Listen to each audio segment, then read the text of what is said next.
Okay. Hey, okay. Wait, should I get more centered? Yeah. Okay. Welcome to Legacy Owners Live, everyone.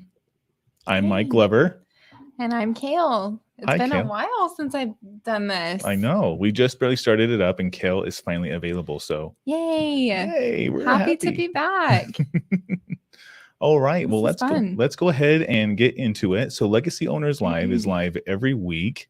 We are in a temporary setup right now. You can kind of see the lighting is probably not that great, but we're under renovation.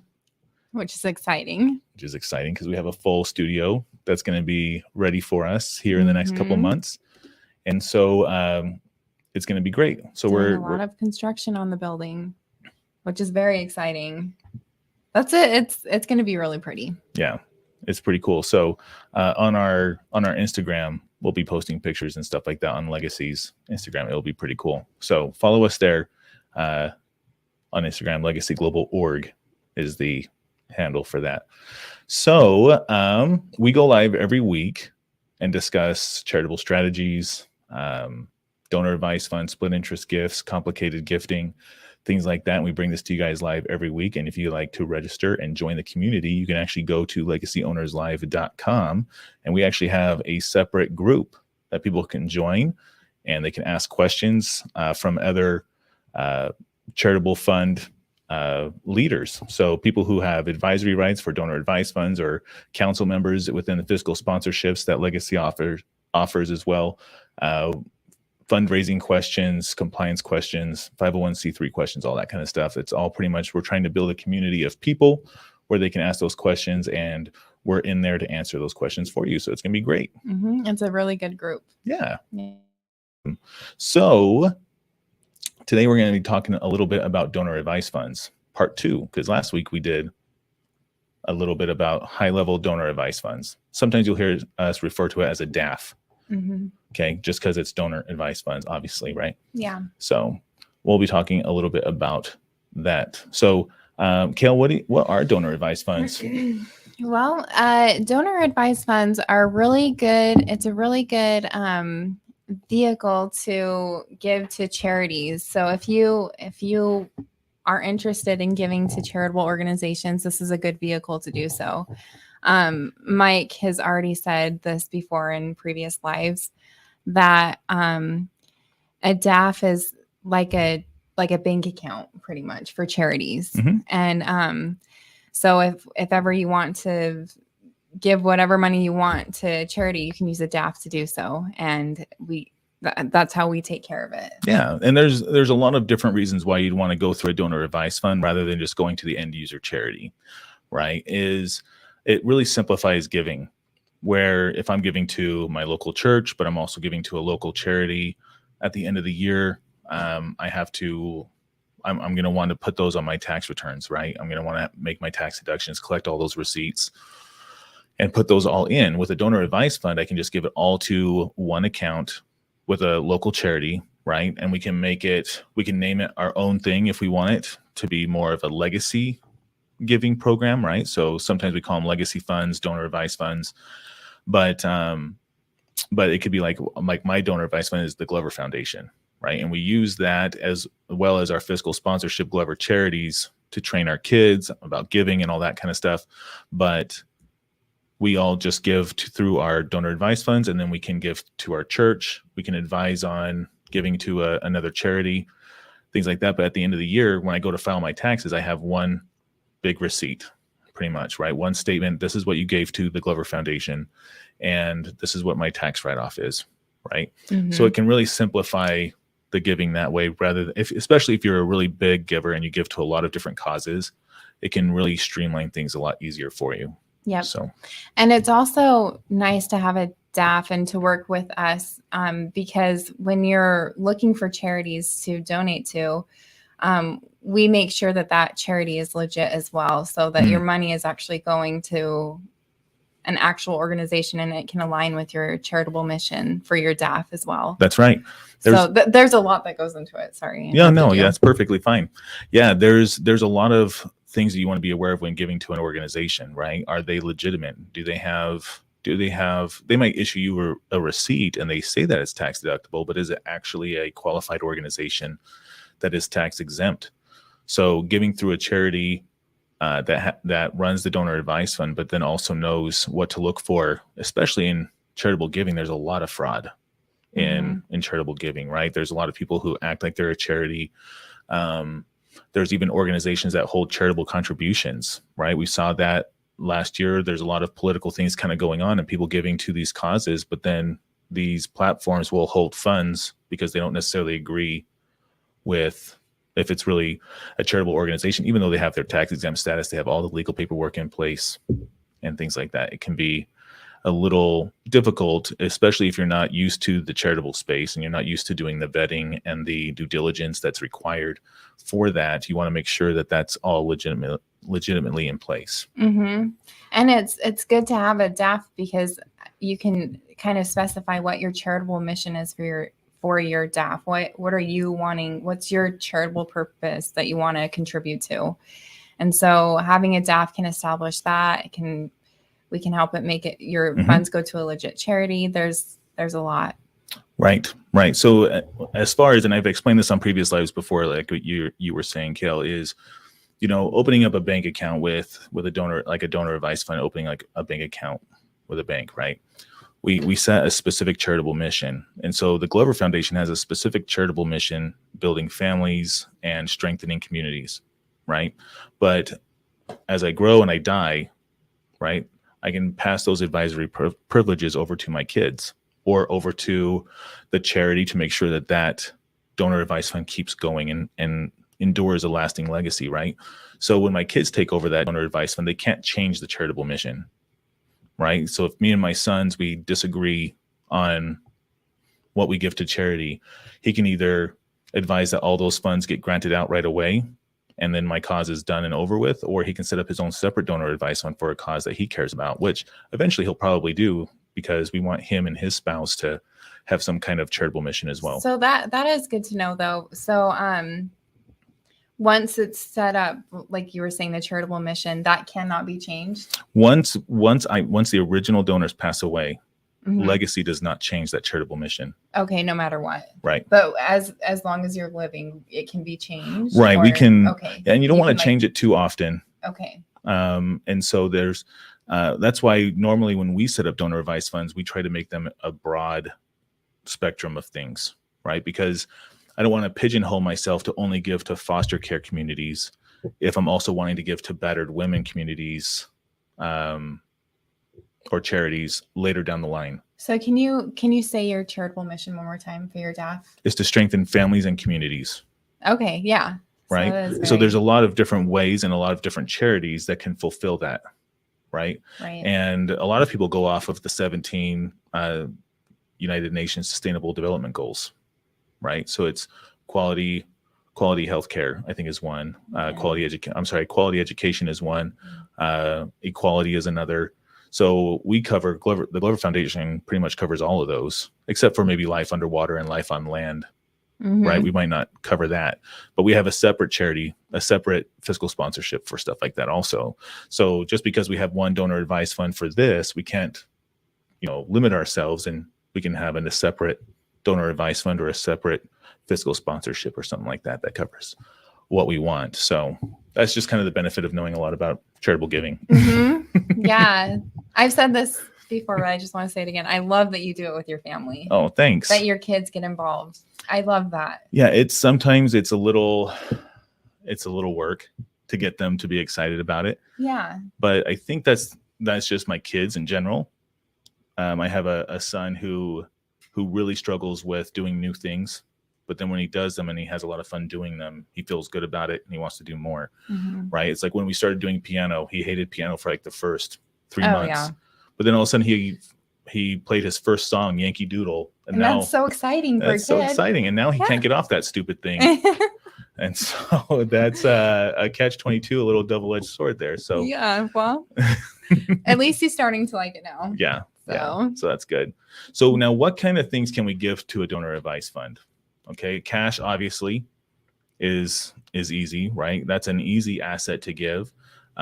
We can transfer funds. We can use debit cards and checks and things like that to write to the donor advised fund. But cash only gives up about 10% of total given assets a year, right? So out of everything that's donated to a charity, to a donor advised fund, any kind of charitable organization, only 10% of that is cash. The rest of it is non-cash assets.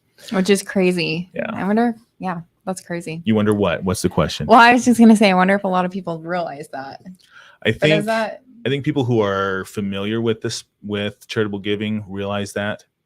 But they don't. A lot of people who are just wanting to do charitable things, I don't think they realize what you can donate, because a lot of times they go to an attorney. An attorney might be specializing in patents or trademarks, and they're not going to know about charitable giving.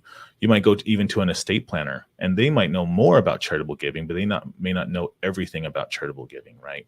So you want to go to someone who understands charitable giving, what can be given, how does it go, because there is an order in which you can do things, especially for gifts like real estate.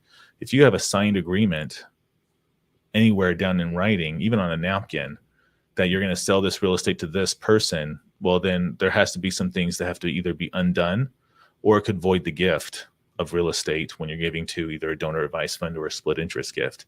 So giving, real estate, stock, private and publicly held securities can be donated there. Pretty much private equity, hedge fund interests, even cryptocurrencies. We've talked about cryptocurrencies a couple times on the live as well, especially when giving to split interest gifts, because you can get a partial deduction in lifetime income for that. And we can talk about more about that kind of fun stuff. But it really helps maximize those tax benefits, especially like if you're stuck in a 1031 exchange, for example, and you need some kind of charitable deduction because it's not going to be a like-in-kind transfer of real estate or things like that. Charitable giving can actually help get you out of that kind of cycle. So good. Any questions so far? I don't think so. No questions in the comments yet. So if you do have questions or comments within this topic, feel free to ask them in the chat. We can showcase them as well. So good. So what kind of things can a donor advised fund give to? Okay. So a donor advised fund can give to any IRS qualified public charity. Okay. So if you want to give to a public 501c3, a school, even, you can give to those kind of organizations. The things that donor advised funds cannot give to are things like private foundations.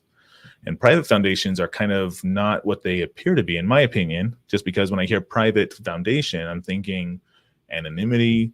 I'm thinking, something I can have more control over, right? But private foundations have their own set of rules as well. And you publicly file that information. And so it's not really that private. So when you give when you're on the board, for example, of a private foundation, all that information is on that tax information, right? It's not as private or anonymous as you might think. A donor advised fund, though, is the exact opposite. Okay. So do you know a little bit more about that, about anonymity and donor advised funds? Not as well as you do. So a donor advised fund, me as a donor advisor, okay, I have advisory privileges for the account for Glover Foundation, right? And let's say I want to give to a family member's charity. Okay. So if they're working with Anasazi, for example, and I want to give to Anasazi, but I don't want my family member to know I'm giving to Anasazi. Okay. So because sometimes people are very private about their wealth, they don't want people knowing how much money that they have. And so if I'm going to give $600,000 to this charity, I don't want my family member knowing it came from me and knowing that I had $600,000 laying around. Right.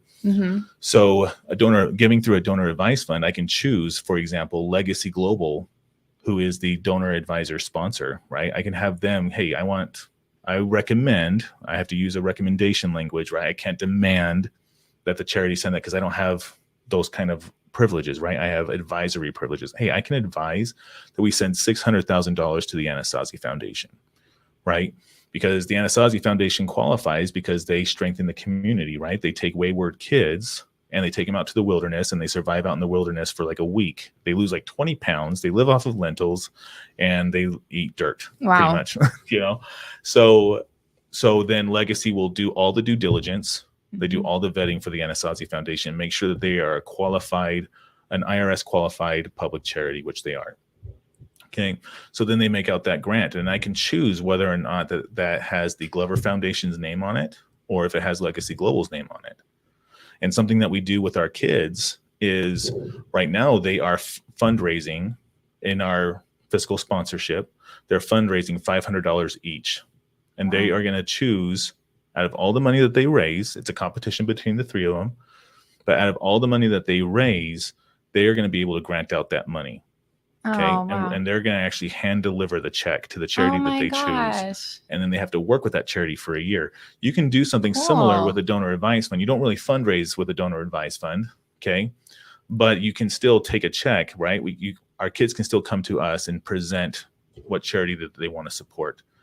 And, they have to we do it as a leadership training, right? They have to do a presentation of why should we give this money to this charity? That's awesome. And then they go out and then they hand deliver the check, and then they actually have to work with that charity somehow for the next year. And then they have to return and report how that money was used, what impact. Oh my gosh. Right. So it's a good way to teach, especially legacy planning. We want our kids to be well-rounded adults, good gentlemen growing up, but we don't want them to think that, have bad views about money. Money is a magnifier of what people already are, right? So if you are a good person and you get tons of money, you're going to do a lot of great things. But if you're a bad person with tons of money, you're going to do a lot of horrible things. Mm-hmm. And so doing it this way, we teach them the impact that money can have. And hopefully by the time that they're grown and their mind is set and they have their own personalities and things like that set, and I don't know if it's set in stone. There's all those personality tests that say by the time they're 16, your traits are already set. I don't know all about all that, but I want to make sure by the time that they're 18, they have their resume stacked with volunteer service. They've given to charity. They've learned how to present their cause, motivate and persuade people of why we should give and why we should do certain things. But then they've also seen the impact that it can do. We've seen it in a lot of different family offices where they're 9th, 10th generation. And this is what they do to help their kids prepare for an influx of wealth, right? So my wife and I, we're not wealthy, right? Monetarily, but we get older, we win the lottery, we have millions of dollars, right? The biggest concern for a lot of these wealthy families, especially in the ultra high net worth area, is that they're going to pass this money on and it's going to destroy their kids. Mm-hmm. Sometimes it literally destroys them because they might be drug addicts, or they go out and buy a fancy car and then they wrap it around a pole the next week and they're gone. Yeah. Right. So we've actually seen that case before, but being involved in philanthropic work from a young age helps set kids on the right path. Mm-hmm. Yep. I love that. I'm always saying I love that. That's what you guys do as a family, because I think kids need to learn how to do that. I wasn't really learned in that way how to give. And so the fact that your kids get that experience at such a young age, it's really going to go far for them. Oh yeah, I think so too. But I did like that you said that that you could do grants anonymously if they wanted to, right? Or DAFs, like you could do that anonymously. That's good to know, because we are working with people right now who are doing that, and it's it's very important sometimes, just because sometimes you don't want people in your neighborhood to know. You'd be surprised how many people in your neighborhood probably have a good amount of money, and they don't really necessarily want people to know it, because as soon as people know that they have money, what happens? They get hit up for money all the time, right? Mm-hmm. And people want to give, but there's limits all the time. Mm-hmm. Even Elon Musk, who is the richest man in the world, he has his limits on what he can't just give it all away and then be expected to keep giving and help all the people. There's always going to be more to give to, no matter how much money you have. Right. Yep. Right. And so, excuse me. So giving that anonymously is also, it can be handy. And then sometimes it's not. Sometimes you want your name plastered all over the school. Mm-hmm. Right. Yep. Okay. So what are some other things you can't give to in a donor advised fund? So we talked about private foundations you can't give to. You can't give to individuals. Right. So I can't have my donor advised fund fund my son to go on a school trip. Right. Right. but the donor advised fund can provide the entire classroom. And so can you go into a little bit detail of why you're not able to give to a specific individual? Just because a lot of times that can be private endearment. You can probably give like a scholarship to an individual, but you have to have a certain arm's length away from that person, right? So I can't give to my son, but I can give to his whole class. Does that make sense? Yeah. I just think that it's important to understand that when you are giving to like a scholarship, it's important to have like those guidelines. And that's why your mission is really important here, because you do not want to deviate. You can't deviate from your charitable mission. Mm-hmm. And so to give to an individual, I think, well, you can't do that. But if you were going to do like a scholarship, it has to be very detailed on what that money is going to, because we've seen sometimes where it's been given to a scholarship and they've kind of used and abused in some ways. Yep. And so you just want to really be careful with. Yeah, usually there's a selection process that takes away that personal touch, kind of. So like there's an organization here in Arizona where like I mentor in the foster care system, but I'm not selecting who I'm mentoring. That's being selected by a separate nonprofit organization that I took a personality test. They have these foster kids taking a personality test and they match us together, right? So they have their own process to match us together. And even though our fiscal sponsorship is covering some of the costs that go along with that mentorship program, we're not the ones that selected the kids, right? So I can't go and select my nephews to be mentoring through this program and have Glover Charities or Glover Foundation cover it, because there is a direct relation to that, right? Unless they also were part of a bigger cohort that the program was doing that benefited a more general audience, right? So like giving to our kids' school program, right? Now I'm benefiting everyone in the class that my kid is a part of, right? So it's not just the one individual. Right. Good. All right. So how much does a donor advised fund cost? To set one up? Sure. It doesn't cost anything. Oh, yeah. That's great. It's free. It's free. Yeah. That's great. So a lot of times donor advised fund platforms do suggest having something in there, right? You do want to have I do believe you do want to have a little skin in the game, right? Putting something in there, especially if you're going to want to invest it. Donor advised funds can also be invested. That's another good point, is that if you have a significant amount to invest, then that money can grow over time, especially if you you invest into something like real estate that gives you a monthly contribution back into the donor advised fund. Now you're making contributions to other charities every month and not even touching the corpus or the principal of that investment, and it's still growing in perpetuity. That's awesome. So that would be really cool. But setting one up is great for free, because a lot of estate planners and estate planning attorneys will use the donor advised fund in the estate plan, just because if I'm going to set up a trust and I'm setting up an entire estate plan so that I have things planned for when I die. So I have a revocable trust, I have an irrevocable trust, and now I have a donor advised fund. If I'm going to want to change, for example, if I say when I die in my will, I'm going to say when I die, I want to give to X charity. Okay. And hopefully I live a long and prosperous life. You will. And I live till all the Mountain Dew. Yeah, the Mountain Dew is probably gonna get me early, but it's good, so it's worth it. It is worth it. I agree. So, but who's to say that X charity is going to be around in 30 years, 40 years, 50 years, right? So now I pass away, my estate plan comes up, and it says, okay, the life insurance policy goes to the donor advised fund. I don't leave anything to my kids, because my kids are supposed to be responsible enough by the time they're adults. Let's hope everything goes to plan, God willing, right?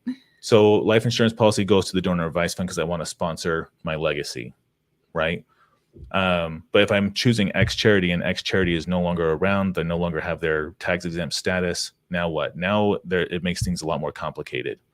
But if I have a donor advised fund set up, okay, and now I can still give to that cause, but now X charity is no longer there, right? Well, now my kids can advise a like charity that can go to that it can go to, that the funds can go to, right? So if I'm having my donor advised fund sponsor foster care programs, okay, and I'm giving to Aid for the Adoption of Special Kids, okay, it's an Arizona charity here, ask-az.org. They're no longer around in 50 years. Well, now my kids can find another charity, or even Legacy can find another charity that does the exact same thing that Aid for the Adoption of Special Kids used to do and give to that charity instead, right?